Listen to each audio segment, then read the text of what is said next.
जय हिंद। स्वागत है आप सभी का अनस्टॉपेबल जीएस क्लासेस में। आज के इस क्लास में हम आप लोगों को भारतीय जलवायु के बारे में बताएंगे। भारत में वर्षा कैसे होती है और किस तरफ से भारत में मानसून प्रवेश करता है और कहाँ जाके मानसून फिर वापस हो जाता है, इन सब के बारे में हम लोग बात करेंगे।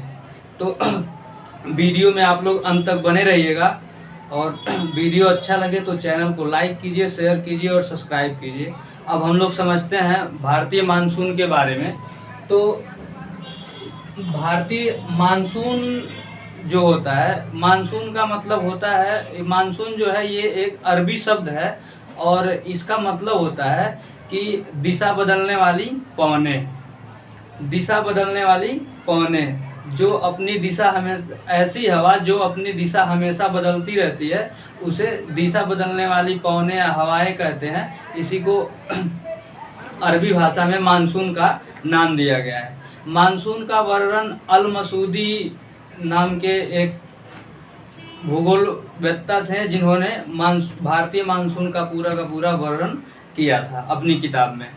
तो हम लोग समझते हैं, ये हम भारत का नक्शा बना रखे हैं और इसमें हम ये जो ब्लैक कलर का दिखाया गया है, ये सब पर्वतों को, ये सब पर्वत है। जितना काले रंग का ये दिखाया गया है, ये सारा का सारा पर्वत है।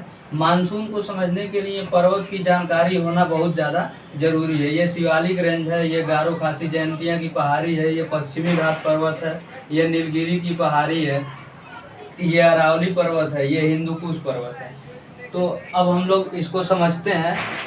बारिश होने के लिए सबसे ज़्यादा ये ज़रूरी है कि किसी भी भूमि पे बारिश तभी होगी जब उसके आसपास कोई समुद्र हो, खाड़ी हो, कुछ भी होगा जहाँ से बहुत ज़्यादा मानसून एक साथ बन सके।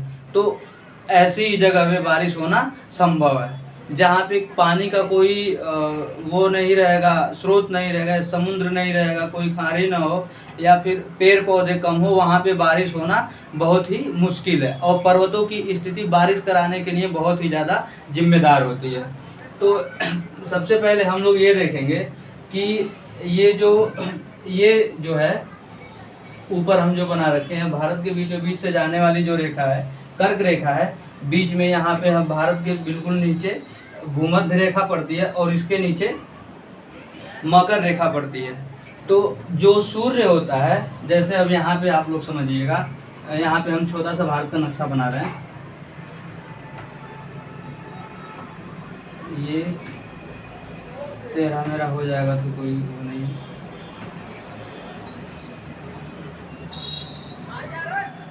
ये भारत का नक्शा है। यहाँ से गुजरती है कर्क रेखा, यहाँ से कर्क रेखा गुजरेगी और यहाँ से गुजरेगी भूमध्य रेखा 0 डिग्री, और इसके नीचे होगा मकर रेखा। मकर रेखा तो इसमें होता यह है कि जो सूर्य, पूरे दुनिया को तापमान जो मिल रहा है वो बस सूर्य से मिल रहा है। और सूर्य जो अपना मतलब बदलता रहता है ऋतु के हिसाब से। सूर्य कभी पृथ्वी से दूर आता है, कभी पृथ्वी के पास जाता है। तो ये सूर्य जो होता है इतने दूर में हमेशा चमकता रहता है। ये जो एरिया है कर्क रेखा से लेकर के और मकर रेखा तक, कर्क रेखा से लेके मकर रेखा तक सूर्य बहुत ज़्यादा चमकता रहता है। यहाँ इन दोनों के बीच में तापमान बहुत ही ज़्यादा होता है। तो जब सूर्य जब भूमध्य रेखा के करीब आता है तो यहाँ पे तापमान बहुत ज़्यादा होता है, और ऐसे ऊपर जब बिल्कुल चला जाएगा तो इधर इस वाले एरिया में तापमान बहुत ज़्यादा हो जाएगा। और चूँकि ये वाली एरिया तो बीच में पड़ती है, यहाँ पे तापमान तो हमेशा ज़्यादा रहता है। जैसे जैसे सूर्य ऊपर की ओर आएगा, कर्क रेखा की ओर आएगा, इधर का तापमान बढ़ता हुआ चला जाएगा और इधर का तापमान घटेगा। जब सूर्य वापस फिर आएगा मकर रेखा की ओर, तो मकर रेखा की ओर का तापमान बढ़ेगा, इधर का तापमान कम होता हुआ चला जाएगा। इसी वजह से गर्मी और ठंडी की ऋतुएं चलती है।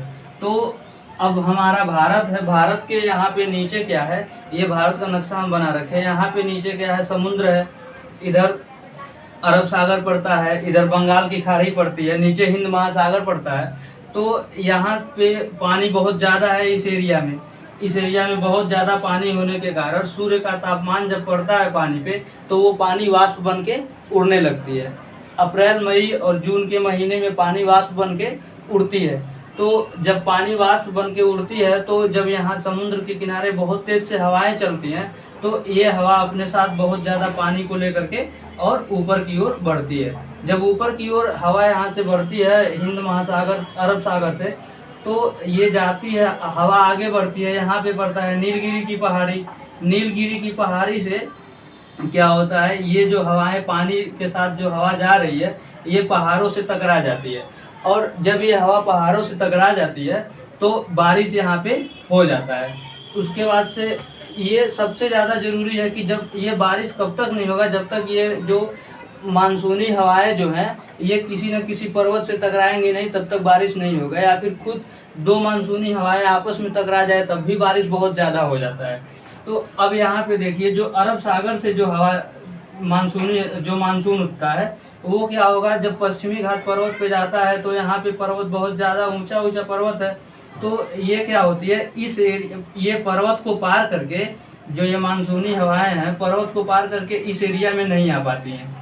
इस क्षेत्र में न आने की वजह से यहाँ पे बारिश बहुत ज़्यादा कम होता है। इसी वजह से जो महाराष्ट्र के किसान हैं वो सूखा की वजह से बहुत ज़्यादा ग्रसित रहते हैं।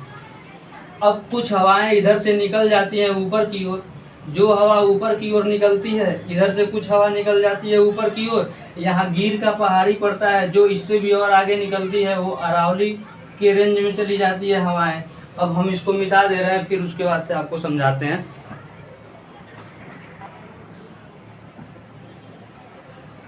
तो जो यहाँ से मानसूनी हवाएं उठती हैं वो कुछ इस रास्ते से ऊपर की ओर जाती हैं जहाँ पश्चिमी घाट पर्वत नहीं पड़ता है, पश्चिमी घाट का रेंज यही वाला है। तो इधर की ओर ये जो हवाएं जो उठती हैं ये यहीं से ऊपर निकल जाती हैं, क्योंकि यहाँ पे कोई उनको रोकने वाला होता नहीं है। एक अरावली पर्वत पड़ती है राजस्थान में, तो वो भी क्या है हवाओं की दिशा में ही पड़ती है। अरावली पर्वत ऐसे है, अरावली पर्वत की दिशा ऐसे है, मानसून भी ऐसे ही जा रहा है, तो मानसून इसके साथ क्या होता है आगे की ओर बढ़ जाता है और राजस्थान के क्षेत्र में क्या होती है बारिश बिल्कुल भी नहीं हो पाती है, जिस कारण यहाँ पे जो राजस्थान का क्षेत्र पड़ता है ये वाला क्षेत्र जो राजस्थान का है यहाँ पे बिल्कुल भी बारिश नहीं होती है और ये मरुस्थल बन जाता है। ये एरिया पूरा का पूरा मरुस्थली हो जाता है। और ये अरावली पर्वत, अगर यही अरावली पर्वत की जो अरावली पर्वत जो है वो ऐसे होती इस तरीके से, तो यहाँ से जो मानसून जाता यहाँ से वो अरावली से टकरा जाता और यहाँ पे खूब ज़्यादा बारिश करा देता। लेकिन जो पर्वत की दिशा है वो हवा की दिशा के समांतर ही हो रहा है, जिस वजह से यहाँ पे बारिश नहीं हो पाती है राजस्थान में। उसके बाद से यहाँ से जो निकलने वाली हवा मानसूनी हवाएं थी ये केरल के तट पे बारिश करा देती हैं, बहुत ज़्यादा बारिश हो जाता है।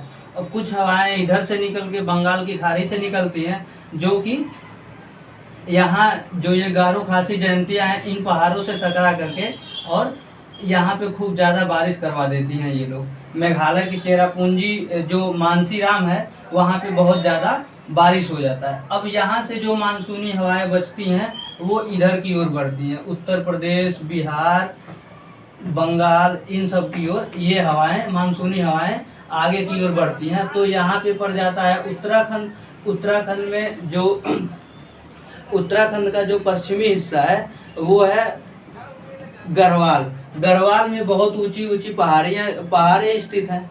तो यहाँ पे जब ये हवाएं मानसूनी हवाएं जाती हैं तो ये उत्तराखंड का एरिया है, उत्तराखंड में बहुत ऊंचा ऊंचा पहाड़ है, तो यहाँ से ये मानसूनी हवाएं इन पहाड़ों से टकरा जाती है और टकराने के बाद से ये भारी बारिश कराती है उत्तराखंड में। इसलिए कभी कभी ऐसे होता है कि यहाँ से ये भी मानसून वाली हवा जा रही है, अरावली से होकर निकल रही है, और ये जो मानसून की हवा है ये दोनों मानसून जब एक जगह कभी उत्तराखंड में मिल जाते हैं तो वहाँ पे बहुत ज़्यादा घनघोर बारिश हो जाता है, तो कहते हैं कि बादल फट गया। अब हमेशा अक्सर सुनाई देता है कि उत्तराखंड में यहाँ पे बादल फट गया, यहाँ लैंडस्लाइड हो गया, बहुत ज़्यादा बारिश हो गया। इसी वजह से, क्योंकि ये जो मानसूनी हवाएं हैं ये अपने साथ बहुत ज़्यादा पानी लेके आगे की ओर बढ़ती हैं। जब ये कहीं किसी पहाड़ी से ऊंची चीज़ से टकराएंगी तो वहीं पे बारिश हो जाएगा। तो इस तरीके से जो बंगाल की खाड़ी, अरब सागर और हिंद महासागर से उठने वाली जो मानसूनी हवाएं हैं, इस तरीके से भारत में जो बारिश होता है वो होता है इसको कहते हैं ये दक्षिण का दिशा है, ये नीचे की ओर दक्षिण और ये वाला एरिया पश्चिम। तो दक्षिण पश्चिम की जो मानसूनी हवाएं चलती है इन्हें दक्षिण पश्चिम मानसून के नाम से जाना जाता है। और ये जो मानसून है 80 जो भारत में 100% बारिश होता है उसमें 80% बारिश कराने वाली यही हवाएं होती हैं। दक्षिण पश्चिम मानसूनी हवाएं जो होती हैं ये भारत में 80% बारिश कराती हैं। अब बाकी बचा हुआ है प्रत्यावर्ती मानसून। प्रत्यावर्ती मानसून का मतलब ये होता है कि जो मानसून वापस लौट रहा है उसकी वजह से जो बारिश होगा उसके बारे में हम लोग बात करेंगे कि जब मानसून वापस होता है, मानसून का सीजन शुरू होता है भारत में लगभग 15 जून से मानसून का सीजन शुरू हो जाता है। हम यहाँ पे जो नॉर्थ इंडिया का जो बेल्ट पड़ता है मैं आपको दिखा रहा हूँ।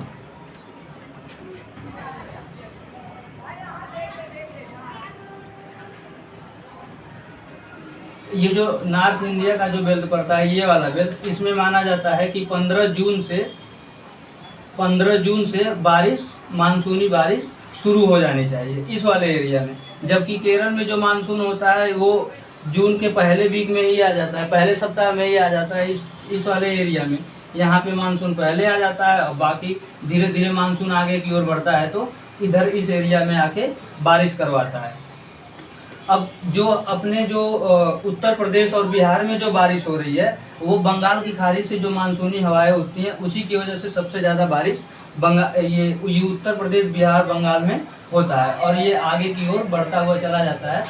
तो अब जब ये मानसून यहाँ तक पूरा चला गया, मई, जून, जुलाई और अगस्त में जब यहाँ पर बारिश यहाँ तक सब बहुत ज़्यादा बारिश हो जाता है तो अब यहाँ से मानसून और ज़्यादा नहीं बनता है, मानसून बनना यहाँ पे कम हो जाता है। क्योंकि सूर्य क्या होता है अब इसे इधर की ओर नीचे की ओर आने लगता है। नीचे की ओर बोले तो सूर्य मकर रेखा की ओर आने लगता है, मतलब सूर्य की जो दूरी है वो भूमध्य रेखा से दूर की ओर होती हुई चली जाती है। तो यहाँ पे टेम्परेचर कम हो जाता है। जब टेम्परेचर कम हो जाएगा, तापमान कम होगा तो यहाँ पे जो वाष्पीकरण की क्रिया होगी वो बहुत ज़्यादा कम हो जाएगी तो मानसून नहीं बन पाएगा।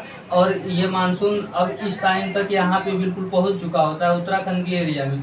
अब उत्तराखंड के उस पार मानसून नहीं जा पाता है। बेसिकली अगर देखा जाए बहुत कम मानसून उधर की ओर जाता है, मतलब ना के बराबर मान के चलिए कि इधर की ओर जो है ये कश्मीर के साइड में बहुत कम, ना के बराबर मानसून जाता है। तो जब ये मानसून यहाँ तक पहुँच जाता है उत्तराखंड तक और जुलाई अगस्त का महीना जब ख़त्म हो जाता है तो ये मानसून क्या होता है अब वापस की ओर आने लगेगा।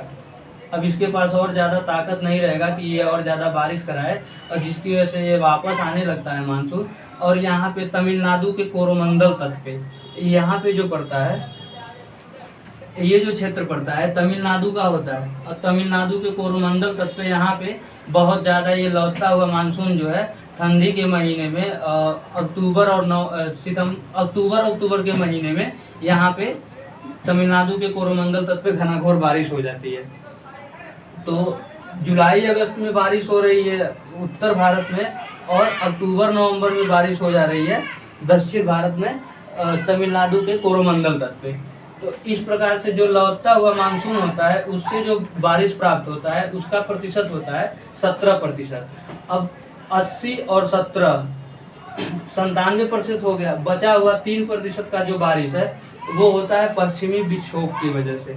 अब हम लोग समझते हैं कि पश्चिमी विक्षोभ क्या होता है, उससे पहले हम इन सबको मिटा देते हैं।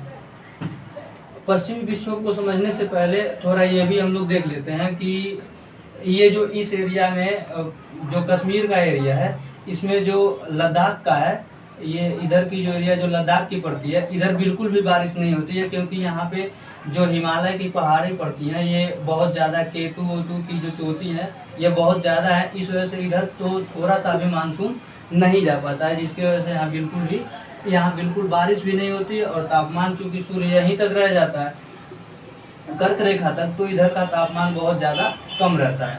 तो यहाँ पे बारिश नहीं होती है जिस वजह से यहाँ पे बर्फ़ जमा रहता है हमेशा और बर्फ़ जमने की वजह से इसे सूखा रेगिस्तान कहते हैं या बर्फ़ का रेगिस्तान कहा जाता है। ये जो कश्मीर में जो लद्दाख उद्दाख का एरिया पड़ता है उधर बहुत ज़्यादा बर्फ जमा हुआ रहता है हमेशा।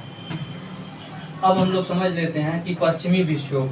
पश्चिमी विक्षोभ हम लोग कभी कभी ऐसा होता है कि जनवरी फरवरी महीने में उत्तर भारत में बारिश हो जाती है।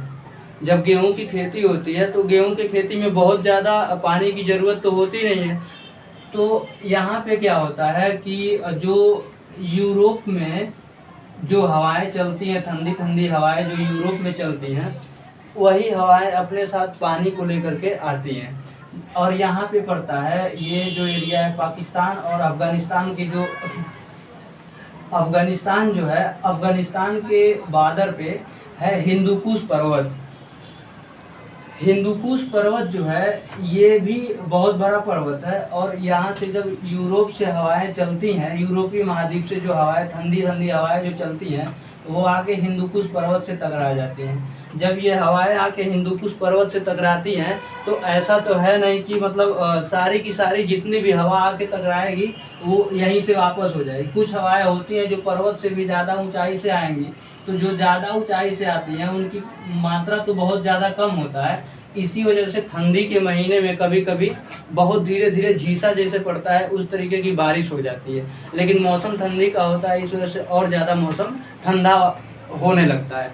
तो जो यूरोपीय महाद्वीप में जो हवाएं ठंडी हवाएं जो चलती हैं जाड़े के मौसम में, उन्हीं हवाओं की वजह से जो भी हवा हिंदुकुश पर्वत को पार करके और आगे की ओर बढ़ती है तो इधर आके वो ही हवाएं भारत में बारिश करा देती हैं। भारत के पंजाब में, उत्तर प्रदेश में, बिहार में, इन सब जगहों पे इन हवाओं की वजह से बारिश हो जाती है, बहुत थोड़ा थोड़ा, जिनकी मात्रा बस केवल और केवल 3% होती है। तो इस प्रकार से जो भारत में बारिश जो हो रही थी इसको हम आपको यहाँ पे बिल्कुल सही तरीके से समझा चुके हैं और अभी भी आप लोगों को कोई दिक्कत हो समझने में तो आप लोग हमको बता सकते हैं। अब एक बार जल्दी जल्दी में देखते हैं किस तरीके से हो रही हैं। ये जो यूरोप में जो चलने वाली हवाएं हैं इन्हें जेट स्ट्रीम के नाम से वहाँ पे जाना जाता है, हम लोग इसे पश्चिमी विक्षोभ कहते हैं। अब यहाँ से कुछ हवाएं निकल रही हैं अरब सागर से, वो हवाएं बारिश करा रही हैं कहाँ पे, केरल के तट पे।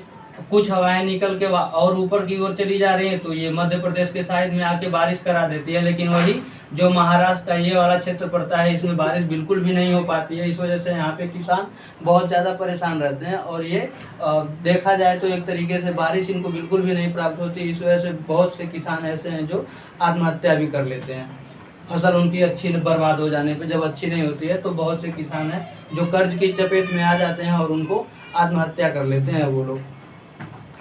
फिर उसके बाद से जो बंगाल की खाड़ी से हवाएं चल रही हैं ये हवाएं बारिश करा देती हैं। सबसे ज़्यादा जो बारिश करा देती है वो मानसीराम में कराती है और यहाँ से मानसून आगे की ओर बढ़ता है तो उत्तर प्रदेश, बिहार, बंगाल में बारिश होती है और ये थोड़ा बहुत पंजाब के क्षेत्र में जाता है उत्तराखंड होते हुए। फिर जब ये हवाएं कमज़ोर, जब ये मानसून यहाँ से बनना बिल्कुल बंद हो जाता है तो ये हवाएं वापस की ओर आती हैं। जब वापस की ओर आती हैं तो ये बारिश को ला के तमिलनाडु के कोरोमंडल तट पे यहाँ पे करा देती हैं। बारिश बहुत ज़्यादा घनी बारिश हो जाती है ठंडी के महीने में।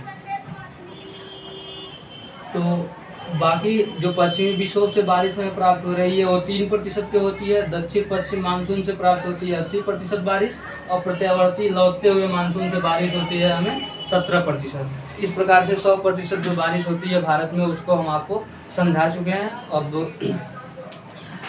वीडियो आप लोगों को अच्छा लगे तो चैनल को लाइक कीजिए, शेयर कीजिए और सब्सक्राइब कीजिए।